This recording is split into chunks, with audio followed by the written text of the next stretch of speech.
Chairman. Captain muna bago. Yes. Colonel, Captain Albutra, anong class ka? 2006. I'm a member of PNP Class 2006, Mr. Chair. 2006. So, classmate kayo ni Colonel Santi Mendoza.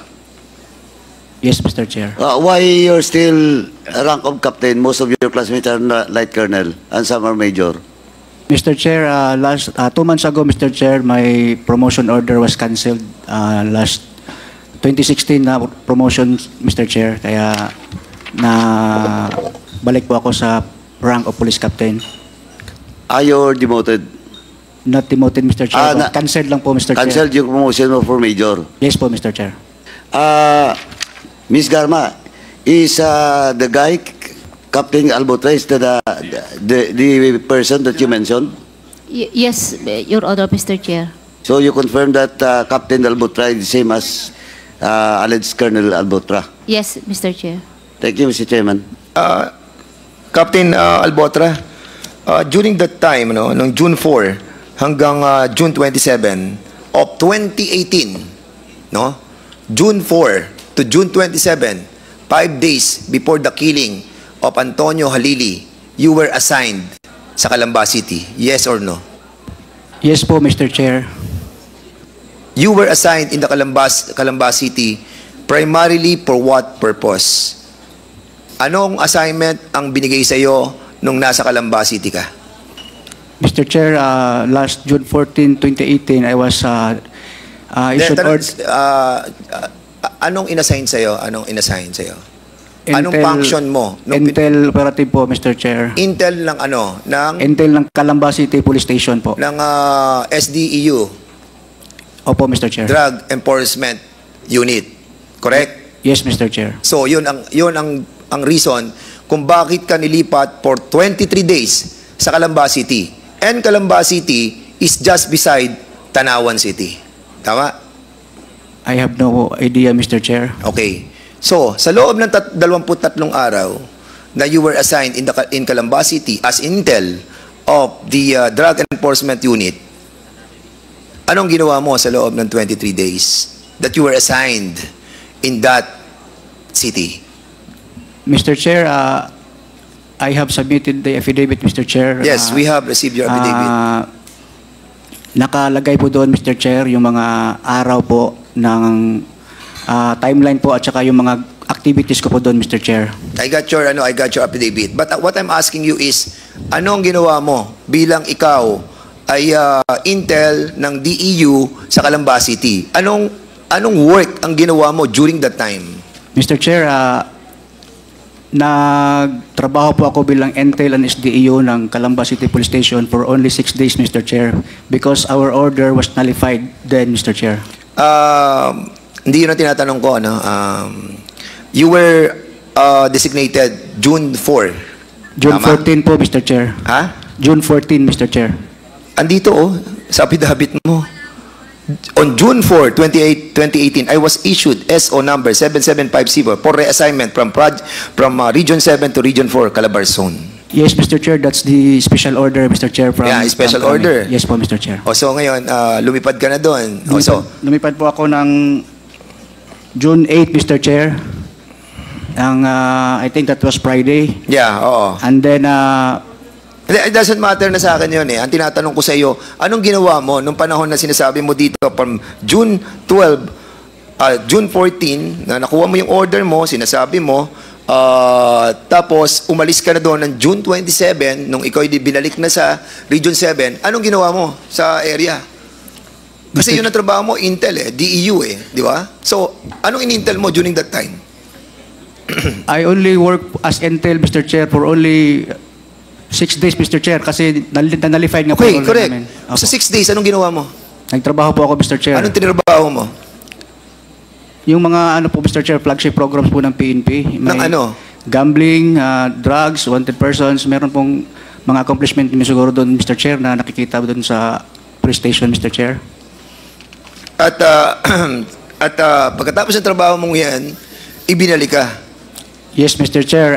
I remember then RD, Brigadier General Ted Caranza, called us to report to his office and inform us that we will be relieved out of Proper A. So that was very unexpected, Mr. Chair. So after a day or two, nag-back up na po ako, Mr. Chair, at lumipad pabalik ng Cebu, Mr. Chair. At sinasabi mo dito sa affidavit mo,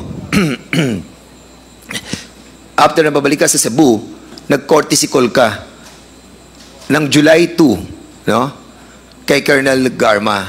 Mr. Chair, I remember, Mr. Chair, that was Monday. Yun po ay assumption ng Office ni Ma'am Garma. Kaya pumunta po ako doon. Ngunit hindi po kami nakapag-usap kasi marami pong tao at saka pagkatapos po ng assumption niya, diretso po sila sa conference room, Mr. Chair. Okay, and during that time, July 2, dito pinatay si Tony Halili. At ang sinasabi mo, nandun ka sa assumption ni Colonel Garma. Colonel Garma, can you kindly confirm to us, nung July 2, na kung saan dito pinatay si Tony Halili, were you able to meet si Captain Albotra? Mr. Chair, hindi ko na maalala sa dami po ng mga officers during that time. Okay. At dito sa kanyang affidavit, sabi niya dito, noong July 3 to 4, nag-courtesy call siya sa CCPO. Ikaw yon. And July 5, 2018, nag-issue ng order para dalhin siya doon sa traffic patrol group. Na-sign mo. So, kailan mo siya nakausap? So, most likely, Mr. Chair, after the turnover po ng command, when I assumed as city director, so most likely that's before July 5 when the order was issued to him as in charge of the assigned sa traffic group. At doon mo siya nakausap about doon sa pagiging boastful niya sa nangyari kay Halili? Yes, Mr. Chair, kasi may PDS po kasi yan na pinakita sa akin. So nakikita ko yung kung saan ang mga assignment. So nagtanong ako saan siya galing. So, very comfortable naman po siya na nagkwento na galing siya sa Region 4A at nakwento po niya sa akin yung operation. At yun ang sinabi niya? Yes, Mayor Halili. Anong pagkakasabi niya, GM? He is part of the said operation. Hindi naman niya sinabi siya ang bumaril or something, but the fact na sinabi niya he is part, I assume na merong kinalaman. Trabaho. Yes, sir. And mga ganyan kasing trabaho, compartmentalize po yung work. So, hindi na rin po ako masyadong nagtanong. Asang alam ko lang, nakwento niya, sharpshooter po yung bumarel. So, Captain Albotra, do you confirm that nagkaroon kayo ng usapan sa kanyang opisina? Sigurado nag-usap kayo, Mr. Chair, kasi ako po ay nagko-courtesy call, but never did I remember saying anything like that, Mr. Chair. Captain Albotra, remember, you are under oath. Yes, Mr. Chair. At kung sakasakali na may kinalaman ka at involved ka sa grupong ito, aminin mo na. Kasi darating ang panahon, hahabulin ka ng pagkakataon, maniwala ka sa amin. Marami na kami napatunayan sa kongresong ito. Marami na kaming napatunayan noong paman. Hahabulin ka namin kung talagang involved ka. Maniwala ka sa amin. Can I say something, Mr. Chair? Go ahead. Mr. Chair, my conscience is very clear.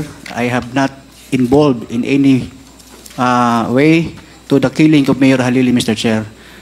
What is your relationship with Major Andulan? Major Andulan is my classmate, Mr. Chair. Major Andulan, kayo'y magkasama ni Captain Albotra. Magkaibigan kayo, correct? Not really, sir. It's just my classmate, sir. Ngayon ko lang po siya nakasama, sir. Andito sa Facebook nyo yung mga closeness Ha? Huwag kayong magpo-post kung hindi kayo magkakasama. Ayan, Kim Aquino, Parado, Revita, Andulan, Kenneth Paul Albotra. Ang tanong ko sa iyo, Andulan, dahil magkakilala kayo ni Colonel Albotra, ni Captain Albotra, Bakit ikaw ang humuli? Bakit ikaw ang humuli kay Norbin Tamisin? Anong kinalaman ng pagkatao mo during that time that you were assigned in Cavite? Mr. Chair, during that time, sir, I was assigned in Batangas CIDG as the chief, sir. Oh yes. Yes, yeah po. Bakit ikaw humuli? Bakit hindi ka nakipag-coordinate sa CIDG namin, sa Kabuyaw? Ang lapit-lapit ng Kabuyaw. No, sir. We apprehended him, sir. We implemented the warrant of arrest. Bakit nga hindi ka nakipag-coordinate sa Kabuyaw? May CIDG tayo dun eh. Yes, sir. I coordinated with the CIDG. You coordinated? Yes, sir. Sa COP po ng After Los the Baños. arrest, saan nyo dinala si Sa Camp Vicente Malbar po, sir. Correct, Yes, Batangas. sir. Opo. Tama, Batangas. Yes, sir. Opo. O ba't hindi nyo dinala sa amin, sa Kabuyaw? If you coordinated rightly with the province of Laguna, with the CIDG sa Kabuyaw, bakit dinala mo sa area mo? Sino ang CIDG during that time sa Kabuyaw? If you coordinated with Kabuyaw, Si Major Dilem po, sir. did you coordinated with him rightly, properly? Ah, Yes or no? Yes, sir. Through phone, sir. Nag-coordinate po ko sa kanya. Together with the COP of Los Mr. Baños, Chairman, sir. we'll be asking the person of the CIDG chief of the province of Laguna in the city of Cabuyao in the next hearing. So saan mo na-apprehend si Barangay Bukaking Drive, Baguio City, Your Honor, Mr. Chair. So nung ma-apprehend mo si Norbic Tamisin, si Konsehal, anong basis ninyo for the arrest order? Mr. Chair, he has a warrant of arrest of murder po, sir.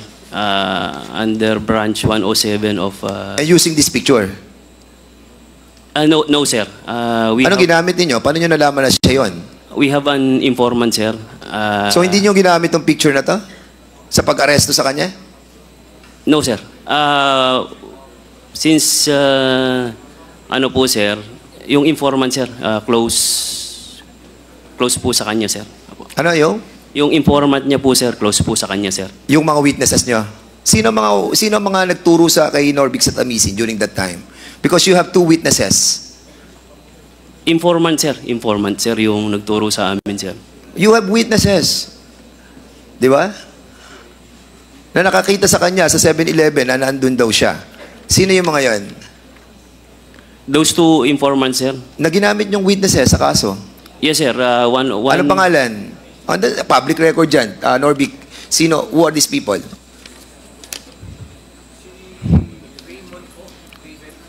Raybel.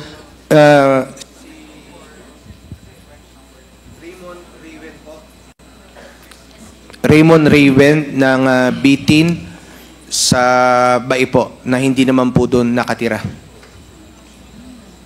And these are the people that you have trusted in trying to find out that this person is the one who is being accused of. Tama? Mali? Yung taong sinabi mo kanina, yung dalawa. No, sir. So ano naging basis nyo? Yung sabi mo, yung witnesses, The basis yung dalawa. of the... First is the warrant of arrest, sir. And then, sir, may pointer po kasi kami na close po sa kanya, sir. Dalawa po yun, sir. I can give you names to, kung if you allow it, sir, to Sige, have an please, give us the executive name. session, Ano. sir. And also, pareho siya doon sa kaso na final against Norbin Tamisin. Tama? Yes, sir. Opo. Informant lang, sir. So, yung sa amin, sir, sa implementation lang po of the warrant of arrest from Tamisin. And What is your relationship with the former General Bato? For 2016 to 2018, sir, is my chief PNP that time, sir. No, I mean your personal relationship with him. Wala po, sir. Wala po kaming personal. Hindi po ako na-assign ng Davao. Hindi Sa po anak ako, niya, na-assign ka? During my tenure Yes or no? Yes, sir. Sa PNPA, sir. That is your relationship. Na-assign ka sa anak. I'm asking you, ano relationship mo eh? Sabi mo, wala kang relationship. Because ikaw ang pinagbantay sa anak ni General Bato na nag-aaral pa yung anak niya sa PNPA. Yes or no? No, sir. Prior to my assignment there, sir, doon na po ako na-assign, saka pa lang po pumasok yung Sa anak niya? Opo, sir. Opo. How many years ka na-assign sa anak niya? I was assigned PNPA, sir, for 2 years po, sir. Okay. Opo. Sige, thank you so much. Kay Garduque, asan si... Ikaw ang chief of police. Good afternoon, Your Honor, sirs, and Mr. Chairman. Yes. Kailan ka na-assign sa Los Baños? 20, sir, sometime November up to March 2020. Again, sorry. I was not listening. So, kailan ka na-assign sa Los Baños? Sometime November in 2020, sir, up to February 2021. November 20, a month. Kailan sa November 20? Tell us. Hindi ko na matandaan, sir, kasi wala akong... Latter part of November or early part of November? Early part ng November, sir. Early part? Yes, sir. Are you sure? Siguraduhin mo, ha? Kasi alam ko, latter part ka lang. What is the exact date that you were appointed, designated as Chief of Police of Los Baños? Latter part or early part? Don't lie. If you allow me, sir, let me check lang Sige, the record ko. bibigyan ka ng pagkakataon, Yes, sir. latter part yan. So, pinatay si Cesar Perez December 3, 2020. Bago ka napunta sa Los Baños, nanggaling ka ng San Pedro, o nanggaling ka ng Cabuyao, o nanggaling ka ng Parañaque, o nanggaling ka ng Davao. Saan ka nanggaling? Cabuyao City Police Station. Cabuyao. Before Cabuyao, saan ka galing? San Pedro City San Police Pedro. Station, sir. Galing, bago na San Pedro, Parañaque. Or after ang Parañaque. Later na lang yung Parañaque, sir. Saan ka pinanganak? Bukidnon, sir. Sa? Bukidnon, sir. Bukidnon. No, yes. Nasaan ka sa Davao? No, sir. Okay. Thank you so much. Okay. During that time na na-assign ka dito, December 3, pinatay si Cesar Perez. You all know that the municipality of Los Baños have so many CCTVs. Ang dami ng CCTVs eh. Bakit hindi nyo sinama yung CCTV na nakita namin? Na kung saan nakita kung sino ang pumatay? Bakit hindi nyo ginamit ang CCTV? Mr. Chairman, sir, if my recollection is right, kasama po siya sa evidence na isinabmit namin sa prosecutor. Colonel, stop lying, ha? I'll be asking the documents coming from the court, kung isinama nyo. Councilor Norbin Tamisin, kasama ba? Your Honor, sa Fiskalya, wala po. Wala po kaming kopya. Yan ay lumabas lang sa Facebook, nakita namin at napatunayan ko po nung nasa korte na po, nung nag-hearing na po kami. Pero sa Fiskalya, bago na isampa, hindi po namin nakita, hindi rin po kami nabigyan ng kopya, Your Honor. Colonel, If you will give us time, sir, para maikuha namin yung mga document dyan, then we will submit it, sir. Ang alam po namin during the conduct of investigation, kasama po lahat yun, sir, na tiningnan natin. okay. Sige, Councilor Your Norbin Honor, Tamisin. when I spoke with one of the witnesses of the complainant, nasabi po sa atin na yan daw po ay ginawa, yung kanilang mga affidavits, na hindi naman sinabi na laban sa akin, kundi para daw kay Mayor Perez. Hindi naman po yan pinanumpaan sa piskal, sa hepe lang. Pero hindi naman daw po sila nagpunta kay hepe.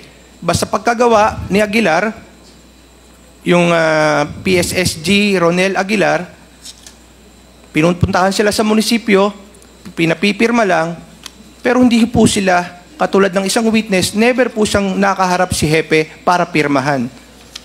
Kaya po, hindi nila alam na yung pala ay gagamitin laban sa akin. Akala po nila para lang sa kaso ni Mayor Perez. pero hindi para po sa akin, Your Honor. Okay, understand. Okay. Mr. Chairman, may I Sige, Chairman Acop, sige, go ahead, your please. indulgence, Mr. Chairman? Kasi nalilito na ako eh. Kanina,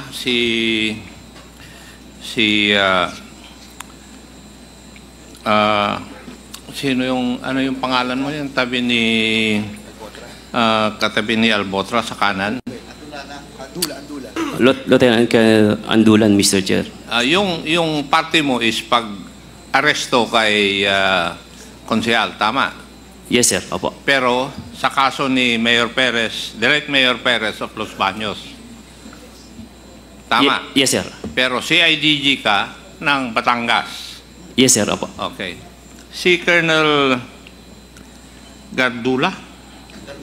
Garduque, you were the chief of police of Los Baños Yes po, sir. nung napatay si Mayor Perez. Now, may I know kung merong SITG o task force na nag-imbestiga dito sa insidente na ito? Yes, sir. Tama po, sir. Immediately upon the incident, sir, right after the incident, the SITG Perez was immediately formed. And may I know kung sino po yung head ng SITG na ito? On its initial phase, sir, it was headed by our DRDO. And Down who to is the DRDO? Or who was the DRDO then?